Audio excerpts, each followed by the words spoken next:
Hello বন্ধুরা, শিব চতুর্দশীর একটা ছোট্ট মিনি ব্লগ তোমাদের সামনে নিয়ে আসলাম। দেখো বেলপাতাগুলোকে ভালো করে ধুয়ে নিচ্ছি। বেল দুটো কিন্তু বাপ্পাদের গাছের আমাকে দিয়েছে পুজোতে দেওয়ার জন্য। আর এখানে দেখো সব ফলগুলো বের করছি যে ধুয়ে নেব।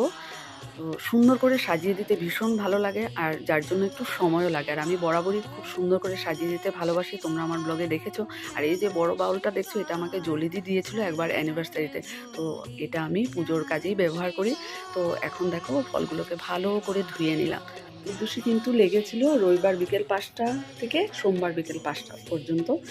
তো কে কে তোমরা রবিবারে উপোস করেছো অবশ্যই কমেন্টস করে জানিও। আমি কিন্তু সোমবার দিনেই উপোস করে ভোলে বাবাকে পুজো করছি। এই দেখো সব রেডি করে, দেখো ঘি, হর্তকি, তিল, মধু।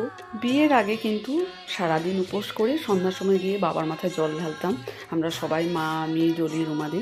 কিন্তু এখন আর সেভাবে হয় না। আর অন্যবার তো আমার ম্যাট্রিক এক্সামের ডিউটি থাকে।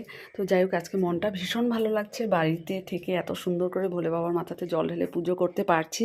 চন্দন বেটে দিয়ে দিলাম ফুল বেলপাতার উপর। এবার কিন্তু আমার ছেলেও উপোস থেকে বাবার মাথায় জল ঢেলেছে। তো পুজোর আয়োজন কেমন লাগলো তোমাদের অবশ্যই কমেন্টস করে জানিও।